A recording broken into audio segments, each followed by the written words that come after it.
Say water. I bet you never heard of those guys. It's Monkey Pup, a Staten Island band from my past. Oh man, I remember those guys. Shared a stage with them actually, in Party Rebel and the Cunt Stubble. Oh god. So welcome party people, children of God, America, children of God. Marcus Conte reporting today. So jump into some headlines, some major headlines, You want to see a funny video before we do that? Check this shit out, man. Fucking, you're going to love this shit. Watch this. Damn.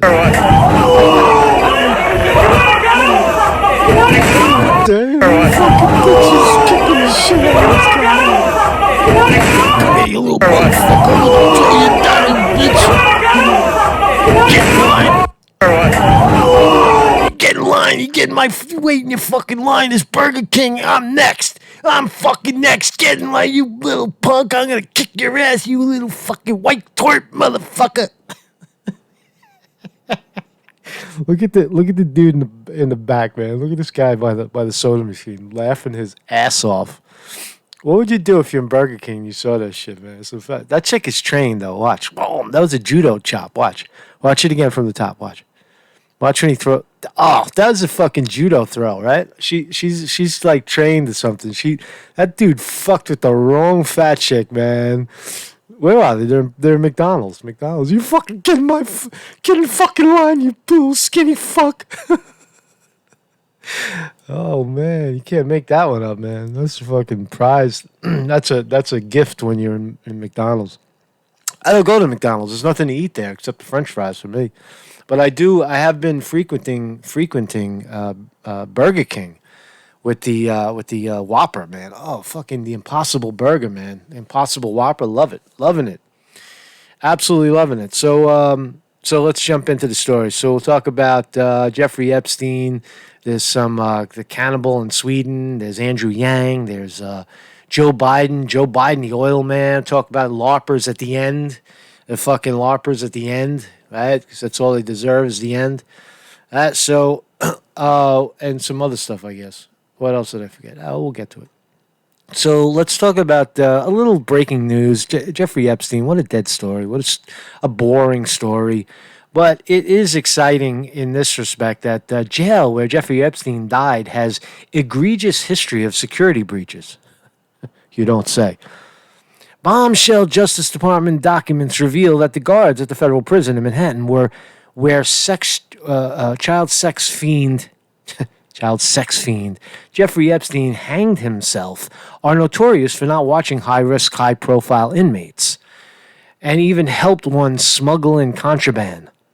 Helped one smuggle in contraband? How about helped everybody with contraband smuggle in contraband? That's the only way contraband gets into jail is if the police sneak it in, or it comes in through a guest and inmate sticks it up his ass. But you're not going to stick a cell phone up your ass and walk through security. That's handed to you by a security guard.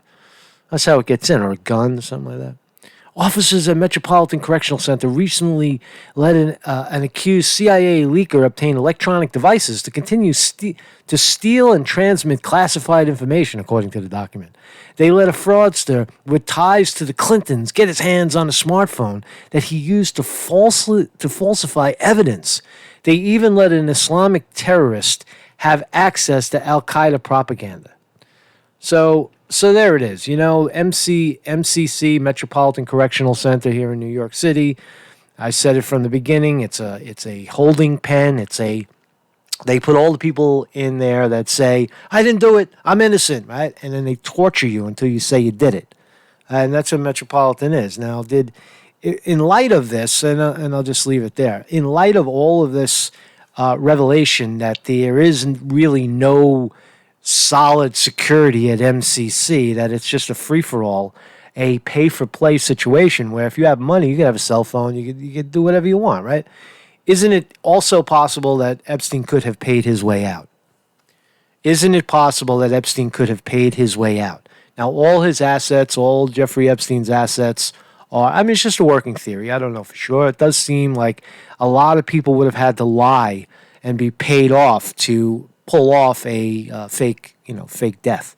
And all his assets were conveniently moved to the Virgin Islands where they're untouchable. So his estate is still intact. All that is not attached to it is the dead guy. So is it possible that Jeffrey Epstein paid his way out of MCC? I don't know, man. It is possible. So let's talk about poor H.A. Goodman. I love H.A. Goodman. This is not a hit piece, not at all. But it is funny to review this comment. H.A. Goodman believes in his heart of hearts, or does he? That's what I'd like to know. Does he really believe Hillary Clinton is going to be given the nomination for the president of the United States? The Democratic Party, in the last hours, are going to hand Hillary Clinton the nomination. Let's listen to H.A. Goodman. Gentlemen, you don't have to watch, you don't have to listen, and if you don't see how important this is, that's fine. We have a difference of opinion. This is the biggest story that nobody's talking about. And the reason nobody's talking about it is because it's very difficult to imagine. This is high humor right here. This is high art. You got to really appreciate the story he's trying to spin here, right? Because I'll just give you the background. But first of all, H.A. Goodman was an avid Bernie Sanders supporter, and when he bowed down to Hillary Clinton, H.A. Goodman never forgave him, and he became a diehard Trump supporter. And if you look at H.A. Goodman's subscribers, now again, working theory, H.A. Goodman has 150,000 people, huge audience, right? And they're all, 5,000 views per video, all mostly Trump supporters, right? He kind of corralled the Trump people in there, right? And so to cover Democratic politics, the Democratic primaries that are fake and all that stuff, right? He would have to turn his back on the Trump people, and they don't want to hear about Bernie. They don't want to hear about fucking Bernie. So he sold him. He sold his soul. H.A. Goodman sold his soul to Donald Trump. Oh. A repeat of 2016. I get it. I understand. Nobody wants that. Any logical, rational person would say, why would you want that? The reality is that Hillary Clinton will be the Democratic nominee in 2020. Oh, man, it's so funny. Okay? That's going to happen. Not only is she going to run, she'll easily become the nominee. Super Tuesday has California, Texas. You could look at Super Tuesday right now. He makes a good point here about Super Tuesday, H.A. I know what you're saying, because it is true that that they've loaded, they loaded all the big states up front. They loaded Texas and California, but that's not to get Hillary Clinton in there. That's designed to level off the float, to disperse all of the votes amongst 20 shit sandwiches or however many are left, maybe 10. And Kamala Harris is going to take a lion's share of California because she's from there. Joe Biden will take a chunk. Elizabeth Warren will take a chunk, and it'll leave Bernie Sanders high and dry, right? Unless Bernie can flip it, but he's not going to because they're cheating. They cheat. So it's not to install Hillary Clinton. Oh, let me just. The way they did it, the way they set it up, is they didn't want an issue with the same issue they had with Bernie Sanders, where California was at the end of the primary. And all right, H.A., you have it, man. You have at it, horse, man. You just keep spinning that story. Look, it's fucking Hillary Clinton, the bottom line with the Democrats is that they lie, they cheat, they steal. They screwed Bernie Sanders. He didn't stand up for himself. But the fact is, he's the only one that could beat Trump. If there's no Bernie Sanders as the Democratic nomination, just forget about it. We'll know by February, March. If they stick the knife in Bernie Sanders' back, as you say, in California, and Bernie comes up short, Donald Trump will be the next president of the United States. It doesn't matter who they run. And it's not going to be Hillary Clinton. They're going to go with the shit sandwich, Joe Biden. It's already decided. So here's an interesting story. Swedish behavior scientist suggests eating humans to save the planet. We're going backwards in our intellect. You know, it's like the monkey is going back to the seed. He's moving instead of moving forward towards the computer. He's backpedaling. He's doing a moonwalk backwards. Right? That's where we're going in our evolution. We're evolving backwards. Swedish behavior scientists have suggested that it may be necessary to turn to cannibalism and start eating humans in order to save the planet. Appearing on Swedish television to talk about an event based around the food of the future, Magnus Sutherland said he would be holding seminars on the necessity of consuming human flesh in order to stop climate change. Environmentalists blame the meat and farming industry for a large part of what they claim is the warming of the earth. Yeah, but you could also do it with vegetarianism. You don't want to start eating fucking humans. What the hell is wrong with you, man?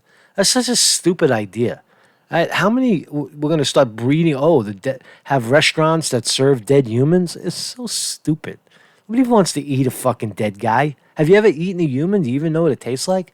I mean, it's probably fucking tastes like you. It's like eating yourself. Fucking, that's sick, man. It's a sick idea. So anyway, it's a real story. It's a real guy, and he's probably just trying to rally up some money for some seminar. It's a fucking sham, but it's funny.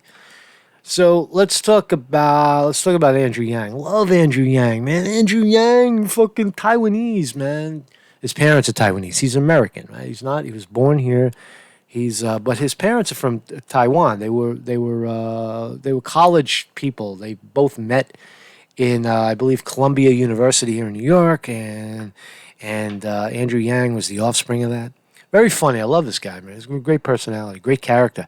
Andrew Yang proposes Green Amendment to the Constitution. Oh, shit. I think big, man. That's how you win. Democratic presidential candidate Andrew Yang said Wednesday that he'd like to add a new Green Amendment to the U.S. Constitution. Ooh. Now, I would agree with that, but I would say, I would go as far as to say that you don't need it. The amendment that you need to the Constitution of the United States of America is to get money out of politics, to make bribery of politicians illegal, to cap the finances in federal elections and state elections, all elections, right? To get the money out of politics, the unlimited funds, overturn Citizens United, and get an amendment that would stop the corruption. That would stop a lot of the money that flows into lobbyists in D.C. and such. So you can make an amendment to the Constitution about the Green New Deal and make it a priority, but that's not going to stop the oil companies from dumping $1 trillion into lobbying, or $1 billion, or however much money they spend on lobbyists to get the laws in their favor. You have to get the money out of politics. Anyway, businessman and 2020 hopeful made the proposal during a 7-hour town hall climate change airing on CNN. I'll play a little bit. I got a little bit. I propose a constitutional amendment that makes it a responsibility of the United States government to safeguard and protect our environment for future generations. I love it. It's such a great idea, man. There's no doubt about it. But again, it should be secondary to getting money out of politics. Let's listen to Andrew Yang get grilled by sleepy. Seems like he's falling asleep. Wolf Blitzer. Mr. Yang, so what's the first thing you would do, and welcome to the CNN, this is a historic town hall, welcome. What would be the first thing you would do to deal with this climate crisis if you were elected president? Well, the first thing I would do is rejoin the Paris Accords. We need to let the world know that the U.S. is open for business when fighting climate change is concerned. We want to be the leader.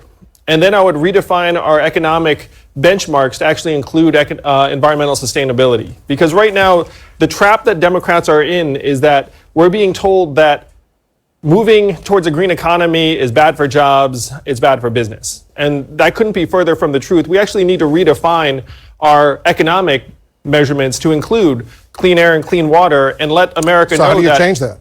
Well, the great thing is we made up GDP almost 100 years ago. Really. And even the inventor. You see how Wolf Blitzer, that's why I love this guy. You see how Wolf Blitzer tried to jam him? How are you going to change that? How are you going to change that? And Andrew Yang just, he's really good. I mean, if in a perfect world, he should be the Democratic, front runner. He really should. I mean, but it's not going to work because he doesn't have enough name brand recognition. In my view, can he rise among the ranks? Well, it's still early, but he's the smartest of the bunch. That's clear. He's crystal clear. He's smart. He's young. He's savvy. This guy would be a great president. Is what I'm saying. Inventor of GDP at the time said this is a terrible measurement for national well-being, and of GDP at the time said this is a terrible measurement. Listen to what he says. This is very important. Listen to what he says about GDP. This is why he separates himself from the pack. Listen. Economic measurements to include clean air and clean water, and let America know that. So how do you change that? Well, the great thing is we made up GDP almost 100 years ago. Really. Gross domestic product. It's based on debt right now. The whole gross domestic product is based on a debt market, banking, how much money people owe, how much they owe in student loans, how much they owe on their cars, how much they owe on their houses, how much they owe on their credit cards. That's the way we're measuring productivity, by debt. It's a failed analysis, and he attacks it. He addresses it. It's very, very smart. And even the inventor of GDP at the time said this is a terrible measurement for national well-being, and we should never use it as that.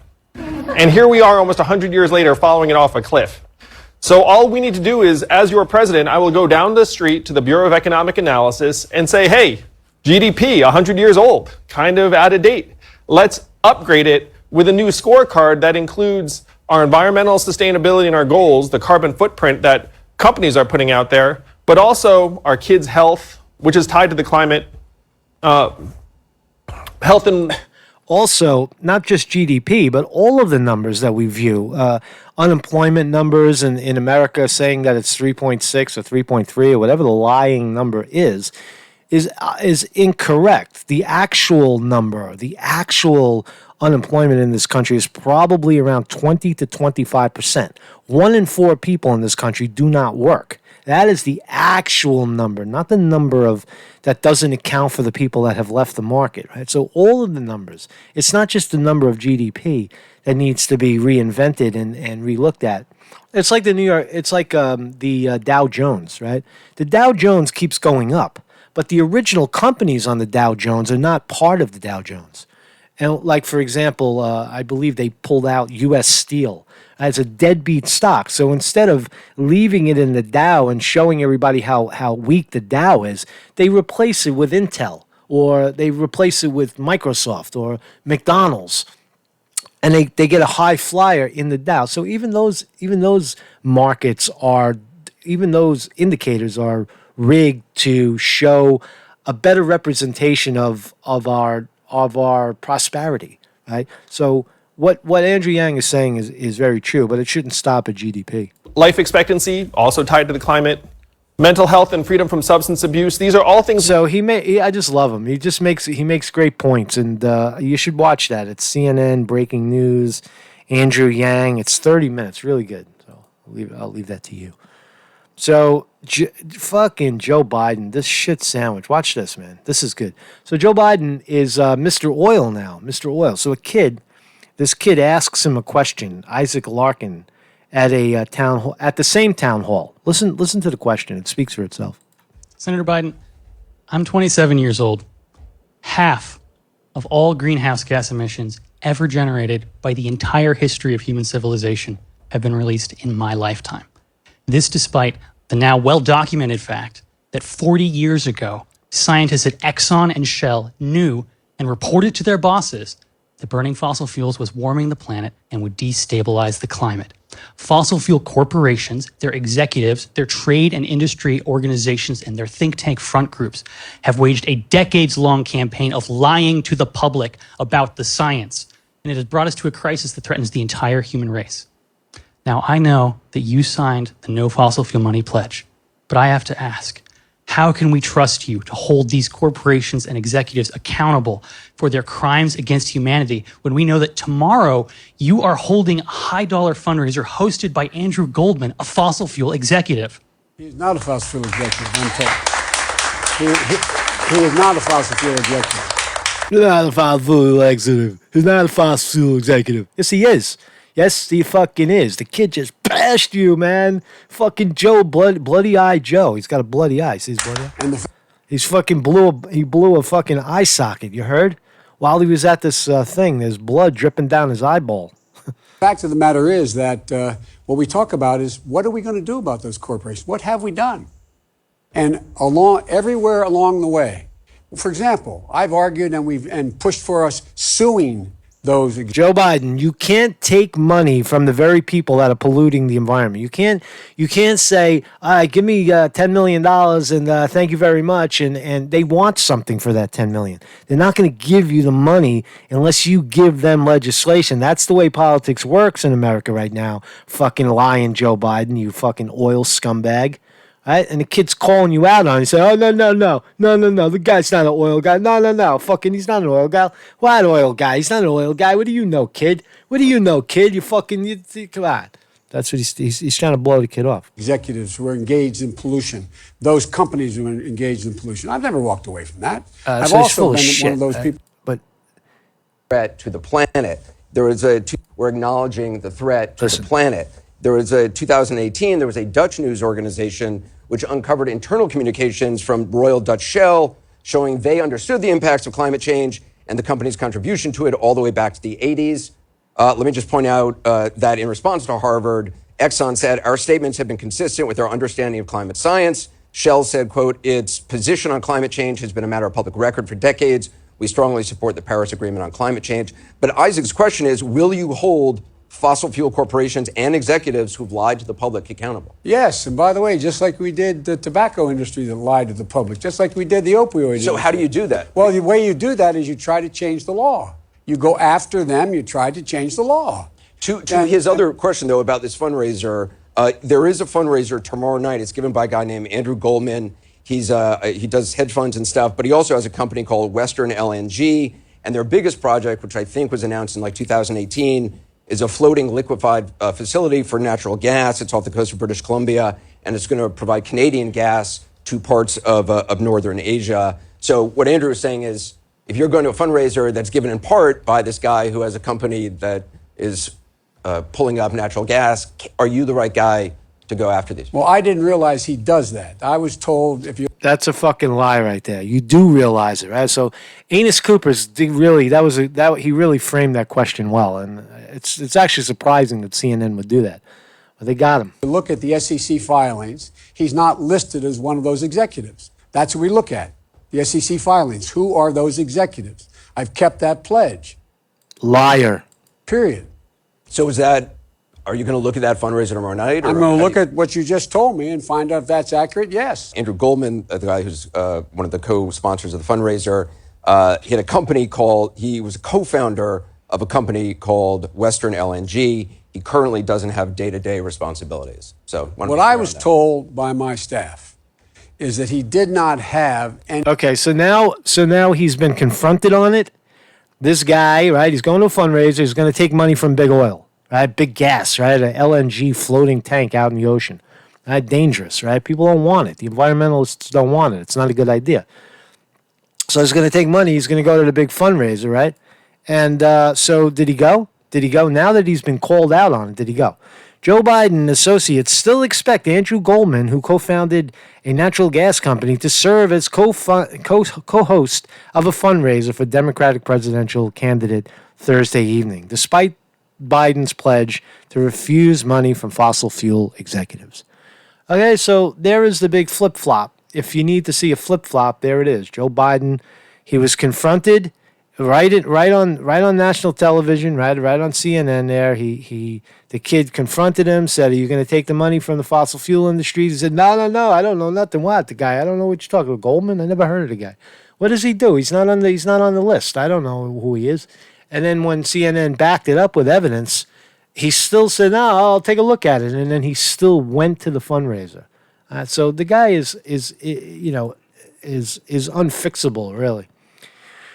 So that is we're gonna look. Let's look at some of this crap, right? So here's fucking these Larpers, right? So this guy put out a good piece, right? So we'll talk about some Larpers and we'll end it on that. Trying to make a joke out of me. Hi, Donna. Right now we've got Dave Acton. Oh, Dave, I said your name. Oh, you're so famous. The most famous LARPer in all of the internet right now is David Acton, the failed actor, David Schwager, the failed actor who whips incomprehensible and illogical theories, whips up these crazy conspiracy theories. New questions bubbling up from teenage FBI. So they're having some fun with me. I don't care. It's all in a joke, man. It's fine, right?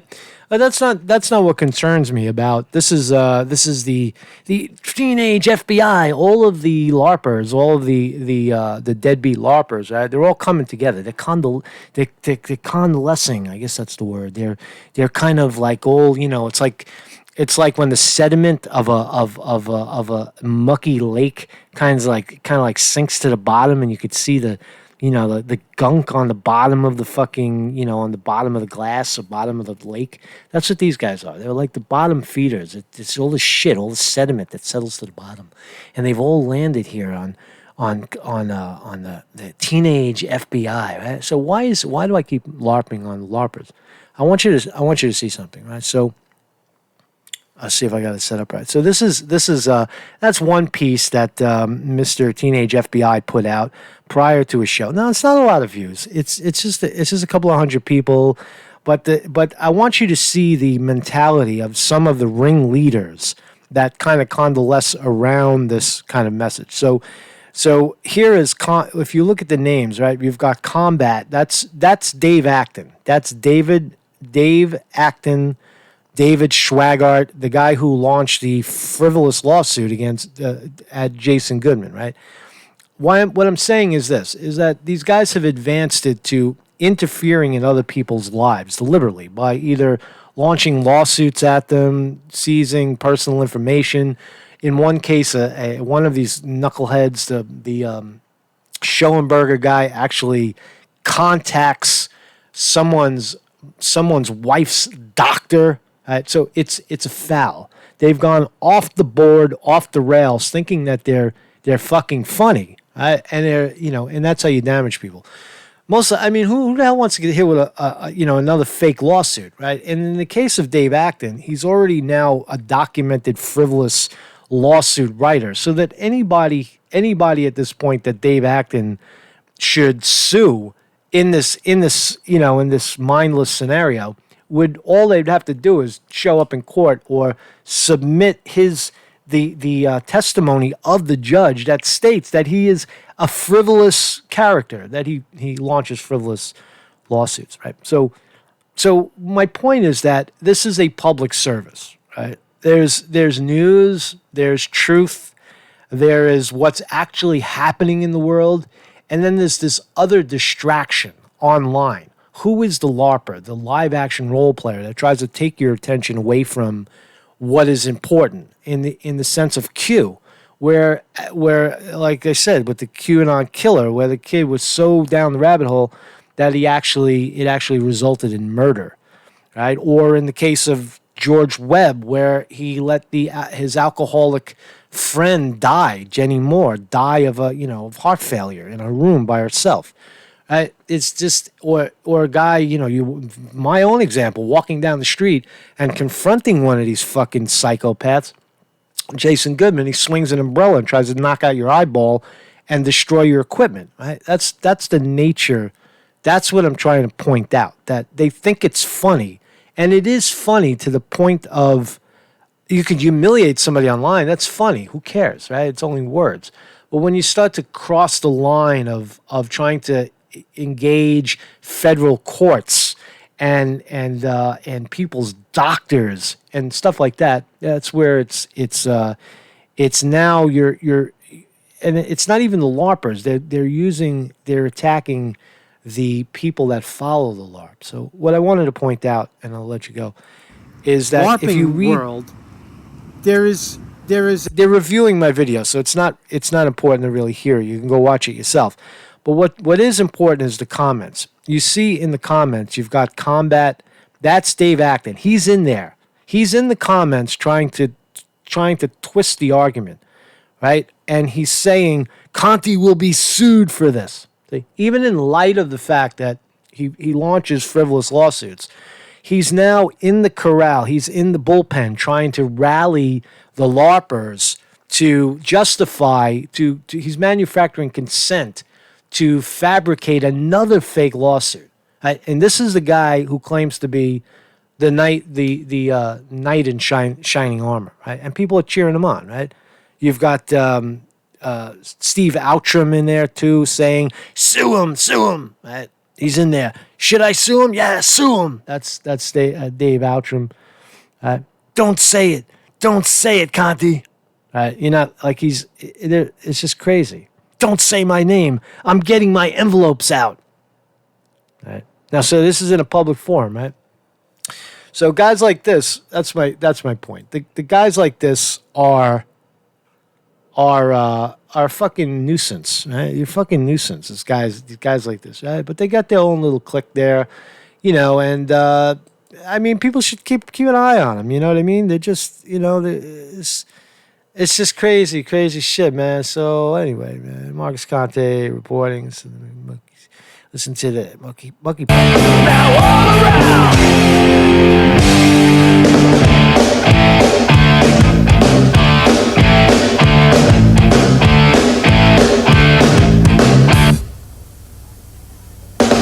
One day I found myself driving myself around.